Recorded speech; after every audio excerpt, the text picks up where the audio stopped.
welcome to our first day of the Hispanic Heritage Month Assembly. My name is Ms. Cruz. If you don't know me, I work here at the Welcome Center across from the so we have a couple of speakers today that will talk about different, being Latino, different issues and challenges that we may have. So it's really important that you listen in. So our first presenter, her name is Amanda Fernandez. She is the CEO and founder of Education for Latinos. Latinos for Education. All right, so please pay attention and ask very good questions. But one thing, if you are a junior, it's really important to sign up on X2 for tomorrow's workshop. If you don't sign up, I will assign you a workshop. So without further ado, Renee.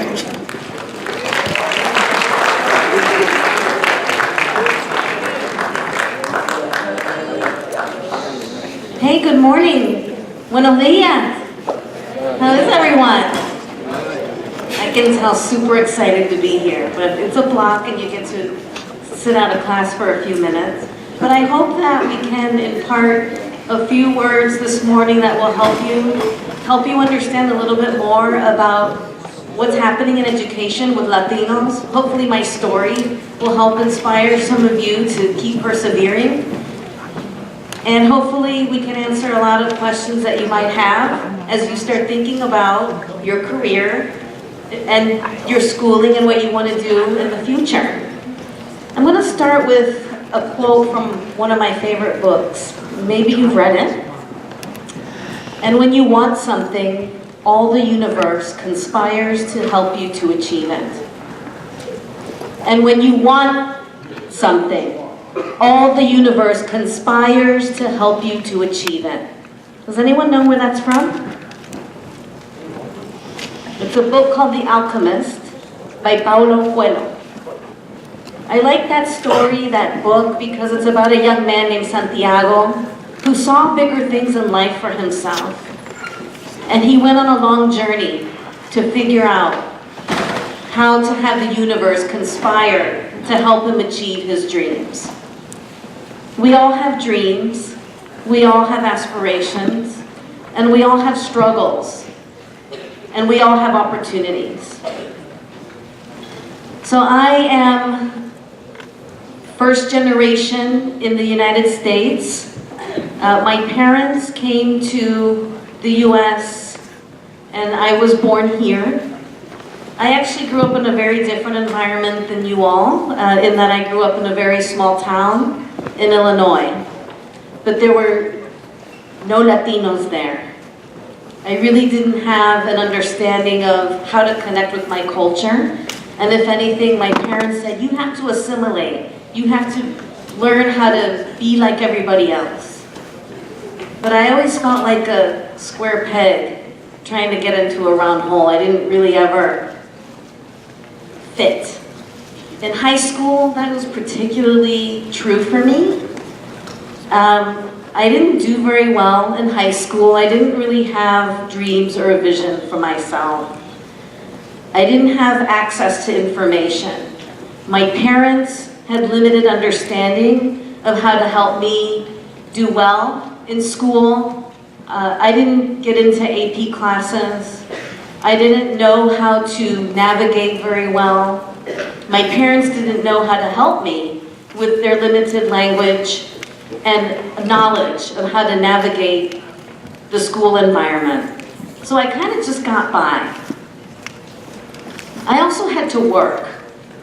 And I thought that the biggest thing that would happen to me was that all my siblings had worked at McDonald's all through high school, and I worked at McDonald's. So our whole family would work at McDonald's, and we'd make it on a commercial because our whole family worked at McDonald's. What I didn't really understand was that work. I would work late at night and then have to go to school in the morning. I would work on weekends. And I had to balance that, and it was distracting and challenging. My parents had always said, you gotta go to college, you're gonna go to college, you're gonna go to college. But I said, okay, but how do I get there and what do I do? So I went to community college for a couple of years. And then I went back to the town that I grew up in, and I went to college.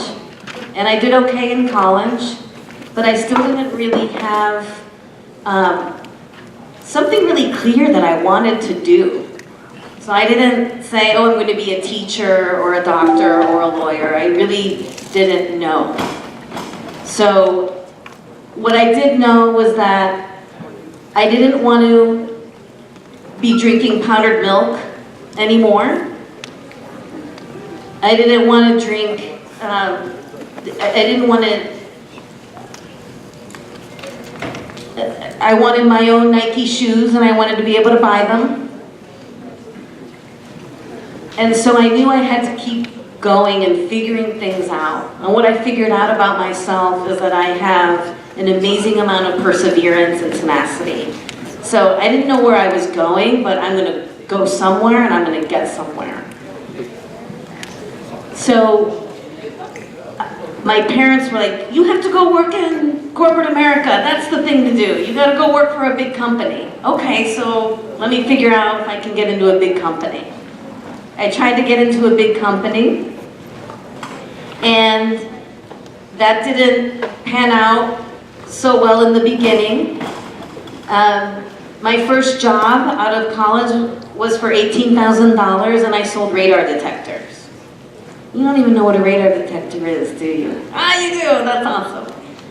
A radar detector helps you figure out, it's a little device you put in a car that tells you that there are police watching you and your speed. There's an app for that now. All right, thanks, man. I wouldn't know that. So I kind of continued aimlessly for a while. I'll admit that. It might not be clear right away. I consider myself a late bloomer. And so I think that's okay. It's okay not to know exactly what your path is going to be early on. The important thing is to be on a path and to keep growing, learning, and exploring. I got a dream job at a company that was a larger company, and I will say that was my first experience in a corporate setting, and it was my first experience being around a lot of people that had a lot more education than I did. I learned a lot of things there. I learned a lot of important skills that are important to any environment that you might go to. I also learned that hard work doesn't always get you where you want to go. That there are other things happening in places that we work that might make it hard for us to continue to advance and to learn. I started to learn a little bit more about inequity and how inequity can be in all parts of society. I learned that you had to be good at networking, and you had to know the right people in order to get to places or get opportunities to things that you might want to have. I thought that's kind of unfair. I thought, my parents told me, wait, you work hard and you'll get somewhere. And I do believe that, but again, there are limitations sometimes to that always being a reality. So I started to figure out that I had this passion for justice. I had a passion for justice, and I had a passion for making sure that there was meritocracy, that there was a level playing field for people in the workplace. So no matter what color your skin is, no matter what your background is, that if you do work hard and you do well, that you should have access to great opportunities. That is fundamentally what I believe. At that point, I believe that in the workplace.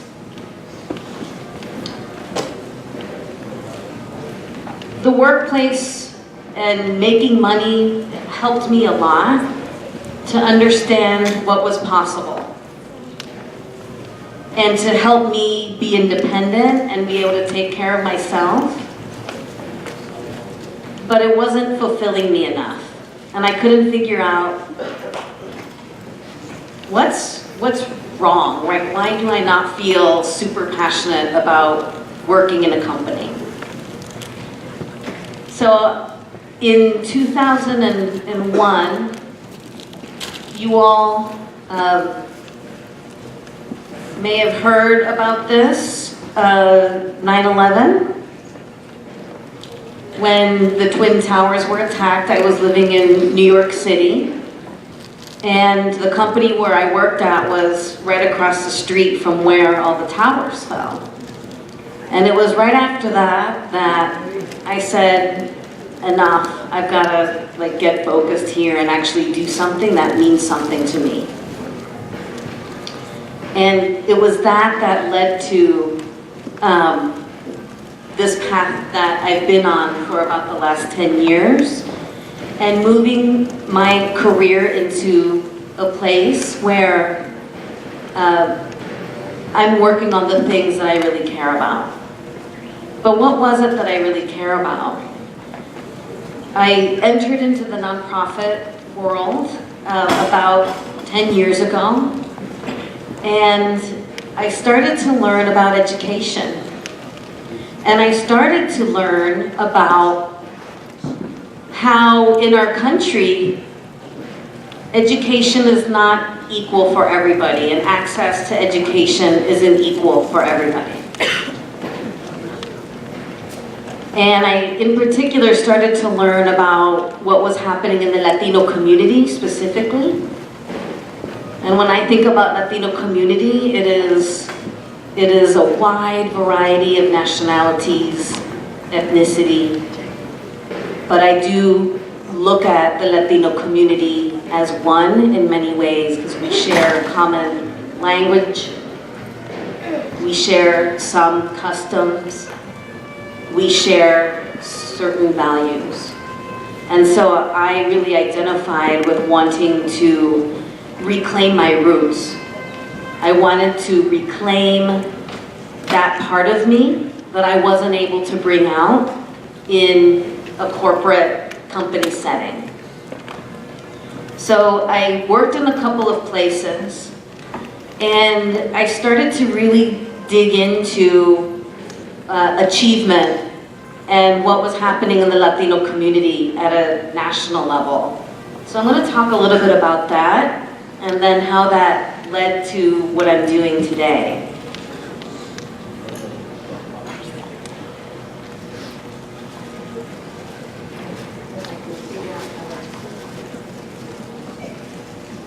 So let me talk about this for a minute before we get into what I'm doing today. Because I want to paint the picture of what happens in education for Latinos across the entire spectrum, from the time a child gets access to pre-K all the way through college. So still today, Latinos have the lowest enrollment rates for early childhood education.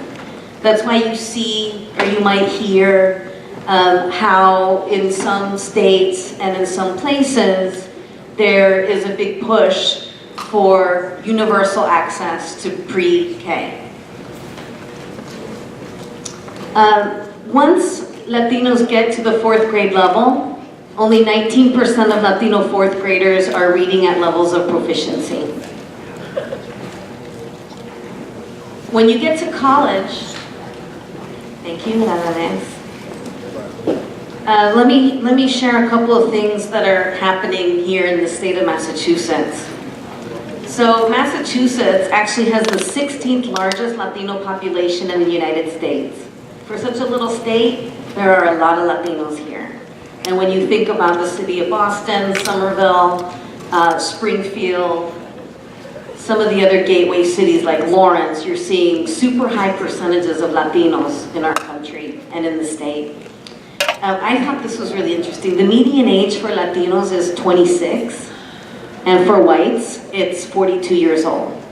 So when you start thinking about who the future of our country is, it really is Latinos, because we are growing and we're the youngest in terms of the growth of the population. So I want to get you up for a second, because some of you don't seem that interested in what I'm talking about here. I'm going to guess we have about 100 people in the room. Can I have everybody stand up?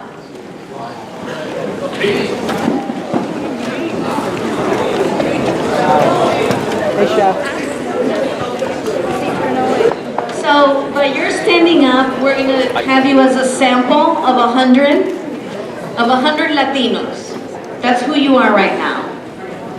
So the high school graduation rate for Latinos in the state of Massachusetts is 50%. So I want this whole side to sit down. This whole side. Right. I want half of the middle to sit down on this side. Not all of you, just half.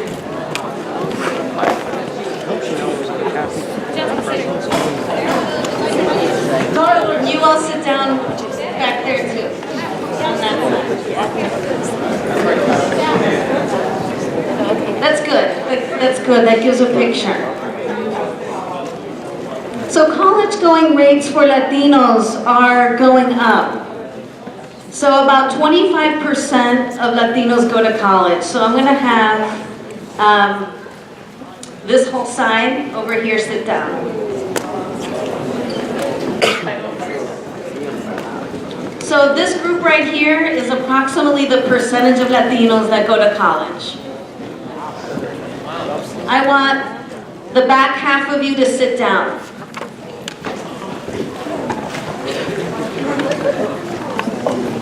In the end, this group right here is the number of Latinos who will graduate from college in our country and in our state. Thank you. You can sit down now. Good job, Tyler. I wanted to give you a little bit of a visual around what's happening and why I'm doing the work that I do.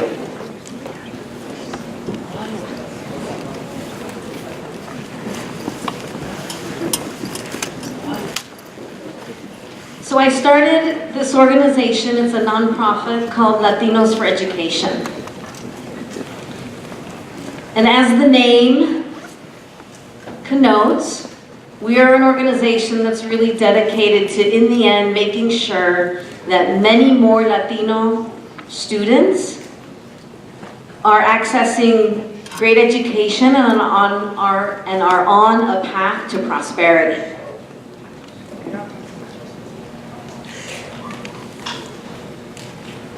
Our mission is to develop, place, and connect what we say is essential Latino leadership in the education sector. We think that it's really important that, in particular, Latino students see many more leaders in our schools, teachers, administrators, principals, who reflect them. There is research now that says when you have an adult influence of somebody that you can identify with and that you can connect with on a cultural level, that there's a higher probability that you'll be more connected to your schoolwork and to achievement. So that's a little bit about why we started the organization. Another reason we started the organization, and as I indicated earlier, in less than 4 years, 33% of public school students will be Latinx. So that's 1/3 of our students in the country will be Latino. And yet less than 2% are in leadership roles in education, and by the way, less than 2% of us are represented in general in all sectors. So that's another reason why we exist, because once again, Latinos are such a big part of the future of the country, and we want to make sure that we are slowly closing this big gap that we see here in terms of who our leaders are in this country in whatever discipline that is. In our case, it's in education.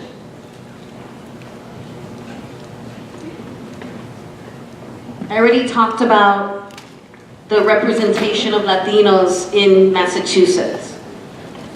But these are pretty amazing numbers, because we're already on this path, aren't we?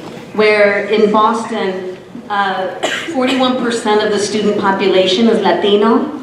And then of course you have Chelsea, for example, as high as 83%, and Lawrence, I believe, is about 92 or 3%.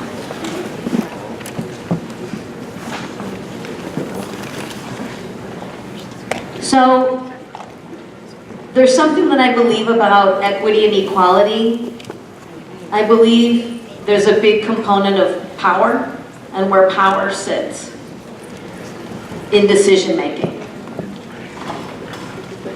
We want to make sure that power in our country over time reflects the experiences of the students that we serve, that our organization serves.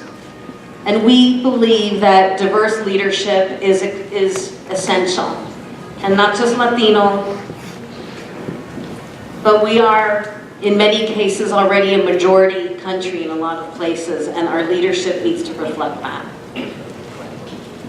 We believe that more Latinos in education equals better outcomes for our students.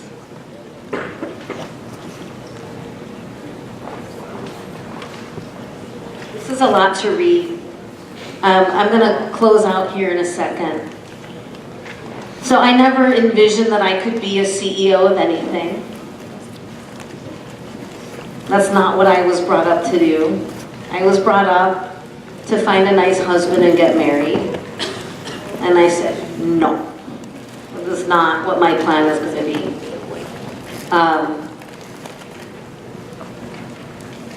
I believe that we have to find within us what really matters. What really matters to you?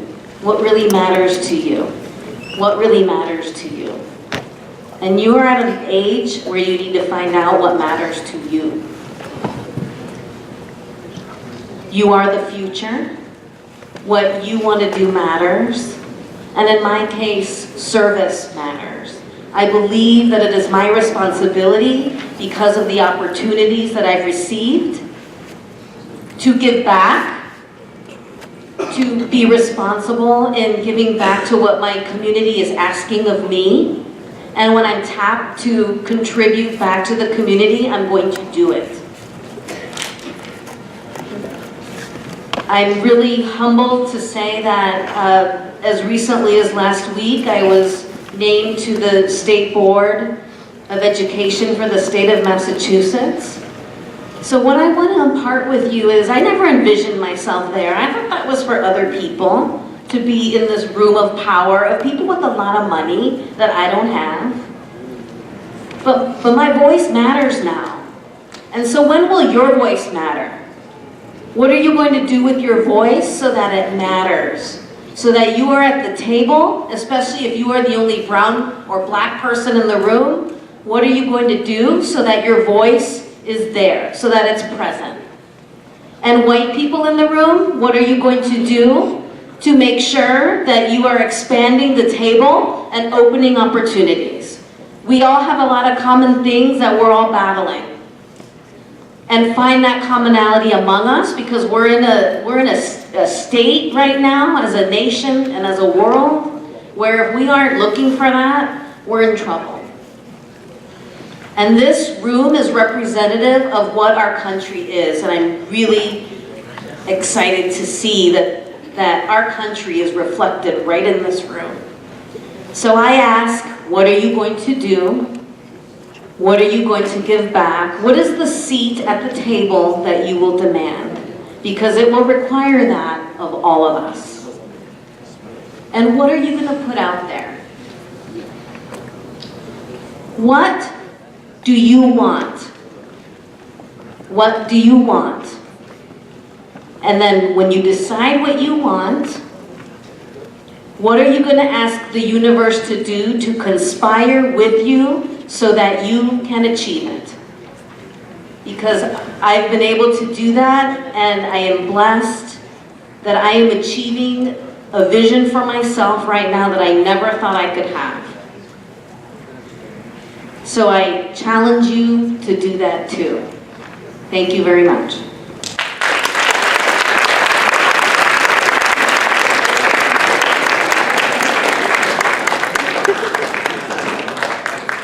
All right. Can we just give one more applause for our next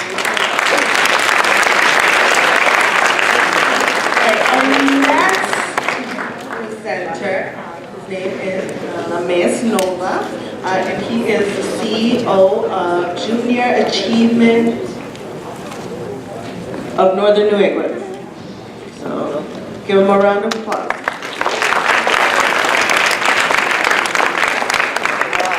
Good morning. I want to give Amanda a big thanks. I saw her at a breakfast last Wednesday or Thursday, and I said, I need you with me next week at Somerville High School. And she's here with very short notice. Let's give her one more round of applause for coming in with her story with you and telling about her educational case. I'm one of those Latinos who's benefited from education, so I want to tell you my story, hopefully share a few thoughts. I love this country, and I don't assume that I love it any more than any of you or anybody else, but I would dare to bet that I appreciate it more than many people. And I know we're not perfect, I know this country's not perfect, but I and millions of people get opportunities in this country that we would never get in other parts of the world. So we're very fortunate to live in the United States of America. And my story started in a beautiful island of the Dominican Republic, where I had a good childhood, limited means, but had family and friends who loved me. This is a picture of me back in 2nd grade. My sister would recognize this. And when I was 13, my mom came to me and my sisters and said, we're moving to the United States of America. And when you're 13, you do whatever mom says. I actually still do, so I hope you guys do. And what that meant for us was that, you can stay back a little bit longer. I can switch it if you want. I came to the US, not speaking a word of English, and like most immigrants, needing to learn not only a new language, but a new culture, a new educational system, like many of you may be facing now. And I didn't realize this then, but as an adult now, I realized that my mother left a comfortable middle-class lifestyle, an air-conditioned office job, to come to the US and work in factories, work in the kitchen, serve tables. She had even exported cars back to the island. A ton of difficult jobs so that I and my sisters, one of whom some of you know, you call her Chef Nova, she works here at the school, could have better opportunities in this country. And so I assume that some of you have heard about this thing called the American dream, where people can go from rags to riches. They can go from coming from limited means to becoming millionaires, multimillionaires. Some people have become billionaires. And I know that some of you, especially the young men in the room, look at professional sports as your way to fame and to money. And that's great. But the reality is that very few people make it pro, right? And only 1 out of every 2,500 boys who play basketball in high school will make it to the NBA. So that's less than half of a percent. So the question that I would ask you is, what is your American dream? Is it to be wealthy and famous, and that's okay? Or are there other opportunities where you can achieve success? How do you define success? For me, it was never to be rich and famous. But I think I've lived a more common but less known American dream. One where you can go from pretty limited means to becoming a net positive contributor to our society. And that's a dream that I think is made possible in part because of this country and what this country means. The philanthropy, the volunteerism that happens in this country doesn't happen anywhere else in the world. And so my story reflects that. When I came to the US, my sisters and I moved to Lawrence, Massachusetts, one of the poorest cities in the state. And if you look at the statistics, I had a 50% chance of dropping out of high school and causing trouble. I was a young boy, 13, in Lawrence. My father stayed back on the island, so I had no male model at home. And if you look at the stats, I should have been out of high school and probably outside breaking into somebody's car and stealing their radio. But I was one of the lucky ones. I found a place called the Boys and Girls Club of Lawrence, where I found a safe haven, a place where I could get involved with positive activities, where I can take on leadership roles early on in life, and probably most importantly, where I found caring adults, like the ones that I know here in the school, who were really invested in my success, and who really wanted to see me succeed. And so only 4 years after coming to the US and speaking no English, zero English, I found myself spending 30 minutes in the Oval Office of the White House with President Bill Clinton as part of the Boys and Girls Clubs of America National Youth of the Year competition.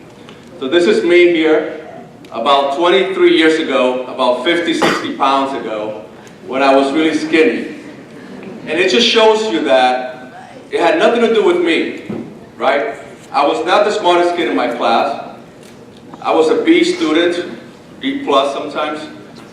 I was not a great athlete. I was cut from the varsity team of my high school my junior year. I then went out for my college varsity team and I made it my freshman year in college. And then I got cut again my sophomore year. So I knew I wasn't going to make it to the NBA. I found that out quickly. So I determined instead of focusing on the NBA, I would focus on my education, on the opportunities that I could really control. I could not control my lack of basketball skills, and my jump shot was just ugly. So it wasn't going to work for me. So I was able to go to Middlebury College. It's one of the most prestigious colleges in the country. I was able to go to Boston University and get my MBA, my master's in business. I am now a homeowner. I pay taxes. And I think overall, I'm a net positive contributor to our community, to our region, and eventually to the country.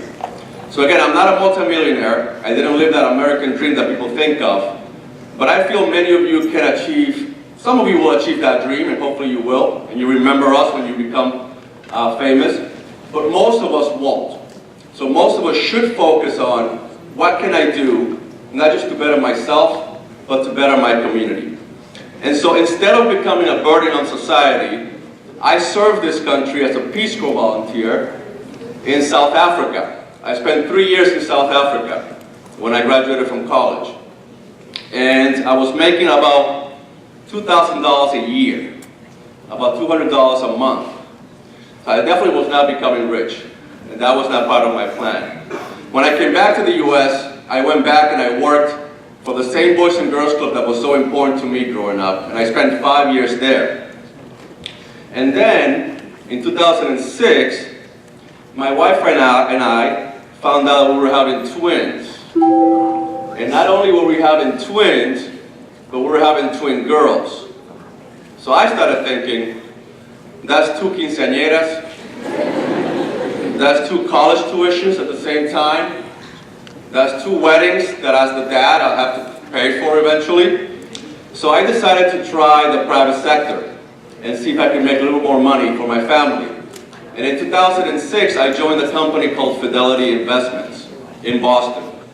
And I quickly realized that I was the only Latino in my department of about 300 people at Fidelity. So I asked a friend of mine, I said, how do I meet other Latino professionals in Boston? And he mentioned one word. He said Alpha. I had no idea what Alpha was. But Alpha stands for the Association of Latino Professionals for America.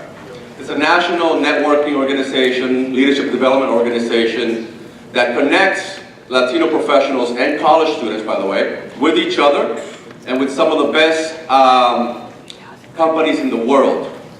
And through Alpha, I learned about the power of networking. Actually, Amanda and I met through Alpha, through a common friend, through Alpha. And so I wanted to share with you quickly some of the reasons why I think I was able to achieve my American dream. Before I do that, here's what I do now.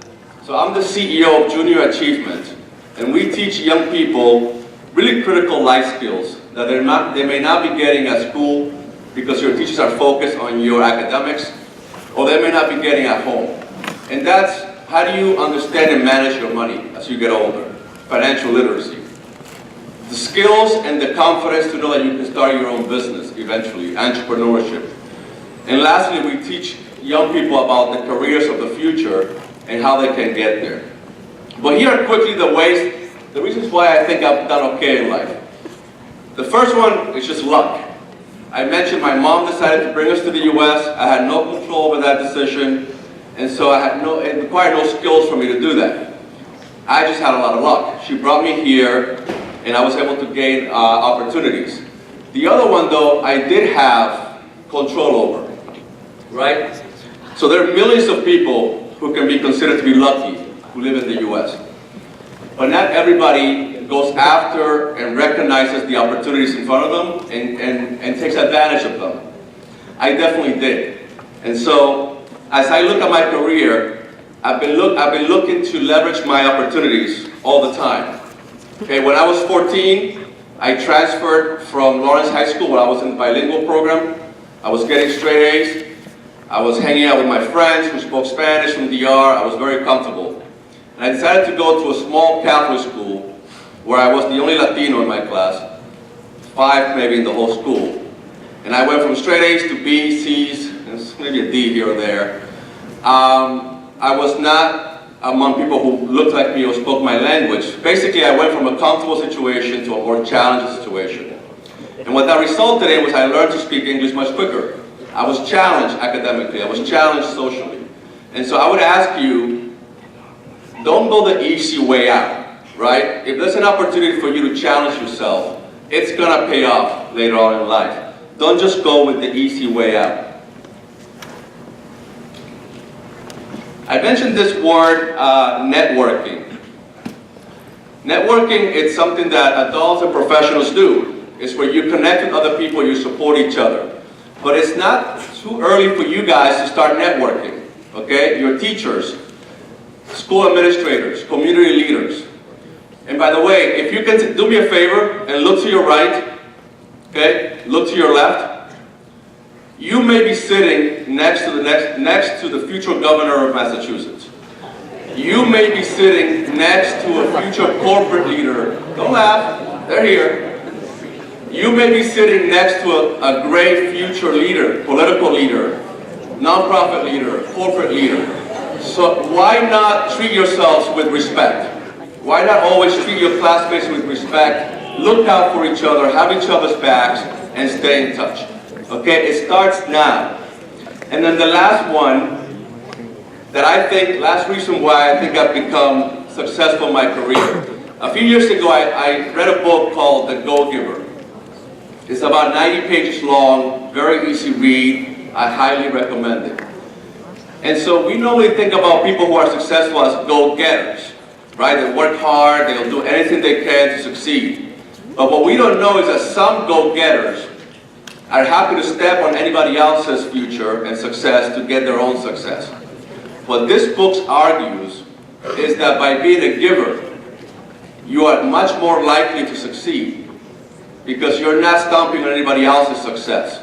By giving, you will get back a lot more than you ever gave. So I think we have about 5 minutes left. I wanted to leave you with a short video that I just watched last week for the first time, but that it has some powerful messages that I hope will resonate with some of the things that I said.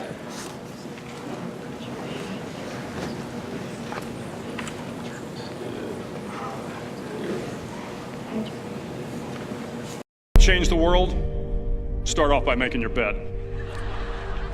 If you make your bed every morning, you will have accomplished the first task of the day.